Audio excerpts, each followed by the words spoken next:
رمضان الذي أنزل فيه القرآن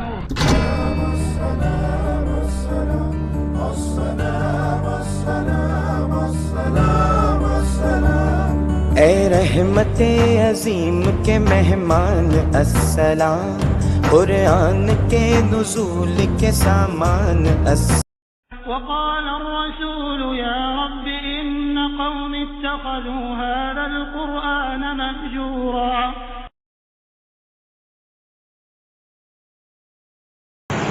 الحمد لله وحده والصلاة والسلام على من لا نبي بعده، أما بعد أعوذ بالله من الشيطان الرجيم، بسم الله الرحمن الرحيم.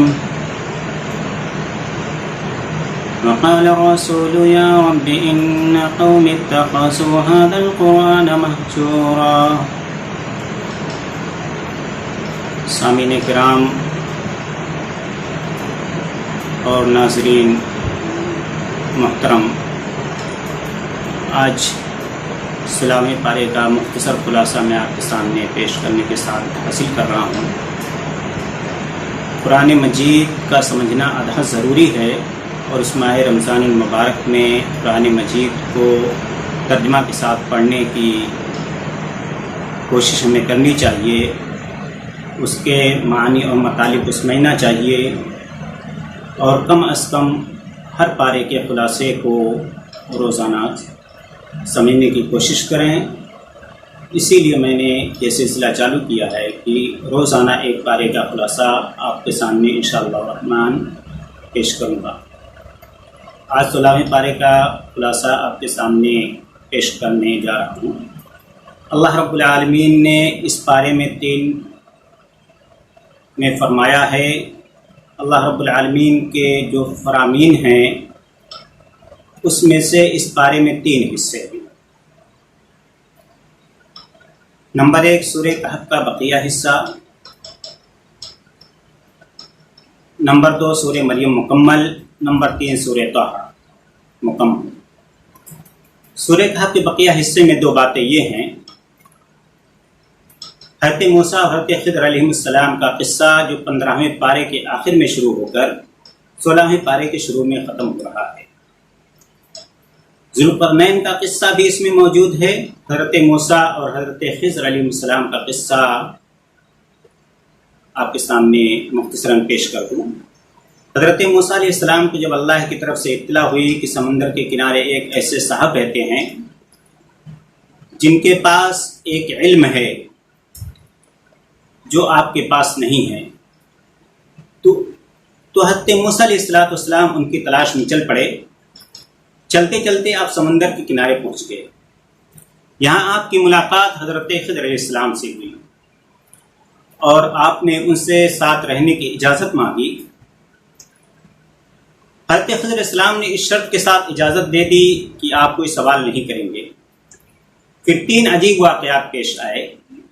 پہلے واقعے میں حضرت خضر علیہ السلام نے اس کشتی کے تختے کو توڑ ڈالا جس کے مالکان نے انہیں کرایہ لیے بغیر بٹھا لیا تھا. دوسرے واقعے میں ایک معصوم بچے کو قتل کر دیا. تیسرے واقعے میں ایک ایسے گاؤں میں گرتی ہوئی بوسیدہ دیوار کو تعمیر کرنا شروع کر دیا جس گاؤں والوں نے انہیں کھانا کھلانے سے انکار کر دیا تھا. حضرت موسیٰ علیہ السلام تینوں مواقع پر خاموش نہ رہ سکے اور پوچھ بیٹھے کہ آپ نے ایسا کیوں کیا. تیسرے سوال کے بعد حضرت خضر علیہ السلام کی جدائی کا اعلان کر دیا. حضرت موسیٰ علیہ السلام نے کہا کہ اب آپ میرے ساتھ نہیں چل سکتے. البتہ تینوں واقعات کی اصل حقیقت انہوں نے آپ کے سامنے بیان کر دی. حضرت خضر نے فرمایا کشتی کا تختہ اس لیے توڑا تھا کیونکہ آگے ایک ظالم بادشاہ کے کارندے کھڑے تھے جو ہر صحیح سالم اور نئی کشتی زبردستی چھین رہے تھے. جب میں نے اسے عیبدار کر دیا تو یہ ظالم کے قبضے سے بچ گئے. یوں ان غریبوں کا ذریعہ معاش محفوظ رہا. حضرت خضر علیہ السلام نے بچے کو اس کے قتل کرنے کے بارے میں بتایا کہ بچے کو میں نے اس لیے قتل کیا کیونکہ یہ بڑا ہو کر والدین کے لیے بہت بڑا فتنہ بن سکتا تھا. جس کی وجہ سے ممکن تھا کہ انہیں کفر کی نجاست میں مبتلا کر دیتا. اس لیے اللہ نے اسے مارنے کا اور اس کے بدلے انہیں پاک کردار اور محبت و اطاعت کرنے والی اولاد دینے کا فیصلہ فرمایا. گرتی ہوئی دیوار اس لیے تعمیر کی کیونکہ وہ دو یتیم بچوں کی ملکیت تھی. ان کے والد اللہ کے نیک بندے تھے. دیوار کے نیچے خزانہ پوشیدہ تھا. اگر وہ دیوار گر جاتی تو لوگ خزانہ لوٹ لیتے اور نیک باپ کے 2 یتیم بچے اس سے محروم ہو جاتے. حضرت خضر علیہ السلام کہتے ہیں کہ ہم نے اس دیوار کو تعمیر کر دیا تاکہ جوان ہونے کے بعد وہ اس خزانے کو نکال کر اپنے کام میں لا سکیں. اس صورت میں یعنی سورہ کہف میں ذوالقرنین کا بھی قصہ ہے. مختصراً میں آپ کے سامنے بتا دوں. یہ بہت بڑا زبردست وسائل والا بادشاہ تھا. اس کا گزر ایک قوم پر ہوا جو ایک دوسری وحشی قوم کے ظلم کا نشانہ بنی ہوئی تھی، جسے قرآن نے یاجوج اور ماجوج کا نام دیا ہے. ذوالقرنین نے یاجوج ماجوج پر دیوار چن دی. اب وہ قرب قیامت میں ظاہر ہوں گے. نمبر 2 سورہ مریم. اس 16ویں پارے کے اندر سورہ مریم مکمل ہے. پوری صورت اس میں اللہ رب العالمین نے ذکر کی ہے. سورہ مریم میں تقریباً 11 انبیاء کرام علیہ السلام کا تذکرہ ہے. 3 انبیاء کرام علیہ السلام کا ذکر قدر تفصیل ہے. حضرت یحییٰ علیہ السلام کی ولادت. اللہ تعالیٰ نے حضرت زکریا علیہ السلام اور ان کی اہلیہ کو بڑھاپے میں بیٹا عطا فرمایا جسے نبوت سے بھی سرفراز فرمایا. حضرت عیسیٰ علیہ السلام کی ولادت. اللہ تعالیٰ نے حضرت عیسیٰ علیہ السلام کو بغیر باپ کے پیدا فرمایا اور انہیں بچپن میں ہی گویائی عطا فرما دی، یعنی وہ اپنی والدہ کی گود ہی میں بولنے لگے. حضرت ابراہیم علیہ السلام کی اپنے والد کو دعوت. کون سی دعوت؟ شرک نہ کرے. اللہ نے مجھے علم دیا ہے. حضرت ابراہیم علیہ السلام نے اپنے والد سے کہا کہ اللہ نے مجھے علم دیا ہے، میری بات مان لے، آپ شرک نہ کریں، شیطان کی بات نہ مانیں، وہ اللہ کا نافرمان ہے. شیطان کی مانیں گے تو اللہ کا عذاب ہے. باقی 8 انبیاء کرام علیہ السلام کا یا تو بہت مختصراً ذکر ہے یا صرف نام آیا ہے اس پارہ میں.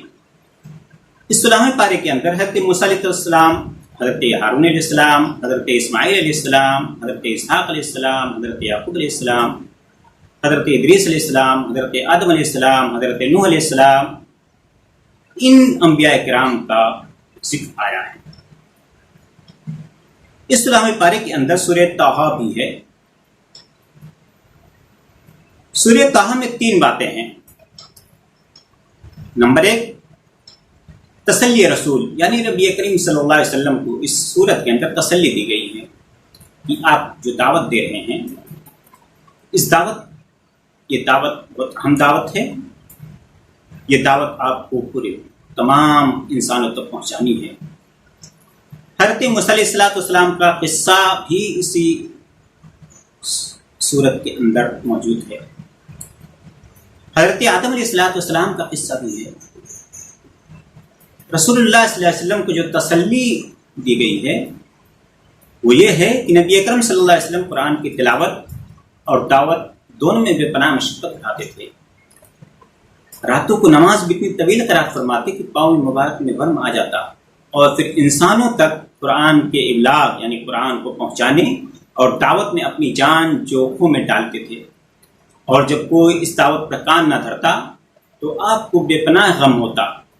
اسی لیے رب کریم نے کئی مقامات پر آپ کو تسلی دی ہے. یہاں بھی یہی سمجھایا گیا کہ آپ اپنے آپ کو زیادہ مشقت میں نہ ڈالیں. اس قرآن سے ہر کسی کا دل متاثر نہیں ہو سکتا. یہ تو صرف اس شخص کے لیے نصیحت ہے جو دل میں اللہ کا خوف رکھتا. حضرت موسیٰ علیہ السلام کا قصہ، حضرت موسیٰ علیہ السلام کے جو حالات اس صورت میں بیان کیے گئے ہیں ان کو ذہن نشین کرنے کے لیے چند عنوانات قائم کیے جا سکتے ہیں. یعنی اللہ رب العالمین کے ساتھ شرف ہم کلامی، دریا میں ڈالا جانا، تابوت کا فرعون کو ملنا، پوری عزت اور احترام کے ساتھ رضا کے لیے حقیقی والدہ کی طرف آپ کو لوٹا دینا، آپ سے ایک قبطی کا قتل ہونا لیکن اللہ کا آپ کو قصاص سے نجات دلانا، آپ کا کئی سال مدین میں رہنا، اللہ کی طرف سے آپ کو اور آپ کے بھائی حضرت ہارون علیہ السلام کو فرعون کے پاس جانے کا حکم۔ فرعون کے ساتھ معاوضہ حسنہ کے اصول کے تحت مباحثہ، اس کا مقابلے کے لیے جادوگروں کا جمع کرنا، حضرت موسیٰ علیہ السلام کی فتح، جادوگروں کا قبول ایمان، راتوں رات بنی اسرائیل کا اللہ کے نبی کی قیادت میں مصر سے خروج، فرعون کا لاؤ لشکر، تعاقب اور ہلاکت، اللہ کی نعمتوں کے مقابلے میں بنی اسرائیل کا ناشکرا پن، سامری کا بچھڑا بنانا اور اسرائیلیوں کی دلالت، توریت لے کر حضرت موسیٰ علیہ السلام کی طور سے واپسی اور اپنے بھائی پر غصے کا اظہار، حضرت ہارون علیہ السلام کا وضاحت کرنا وغیرہ اس پارے میں ذکر ہے۔ اس پارے کے اندر حضرت آدم علیہ السلام کا قصہ مختصراً ذکر ہے۔ اللہ تعالیٰ نے حضرت آدم علیہ السلام کو پیدا فرما کر مسعود ملائک بنایا، سب فرشتوں سے سجدہ کیا، مگر شیطان نے سجدے کرنے سے انکار کر دیا۔ اللہ تعالیٰ نے حضرت آدم علیہ السلام سے فرمایا اب یہ تمہارا اور تمہاری بیوی کا دشمن ہے، جنت میں رہو، یہاں آرام ہی آرام ہے، نہ تم بھوکے ہوتے ہو، نہ ننگے، نہ پیاسے ہوتے ہو، نہ دھوپ سے تکلیف اٹھاتے ہو، بس فلاں درخت کے قریب نہ جانا۔ اس بارے کے اندر اللہ رب العالمین نے فرمایا کہ حضرت آدم و حوا کو شیطان نے غصہ پیدا کیا، حضرت آدم و حوا علیہ السلام نے شجر ممنوعہ میں سے کچھ کھا لیا، اللہ نے انہیں جنت سے نکال دیا، انہوں نے اللہ تعالیٰ سے معافی مانگی، اللہ نے انہیں معاف فرما دیا۔ یہ مختصراً اس پارے کا خلاصہ ہے، سمری ہے۔ اللہ رب العالمین سے دعا کہ العالمین ہم تمام لوگوں کو قرآن کریم سمجھنے اور اس کے معنی مفاہیم کو سمجھ کر پڑھنے کی توفیق عطا فرمائے، آمین۔ قل قولی ھذا استغفر اللہ لي ولکم فاستغفروہ۔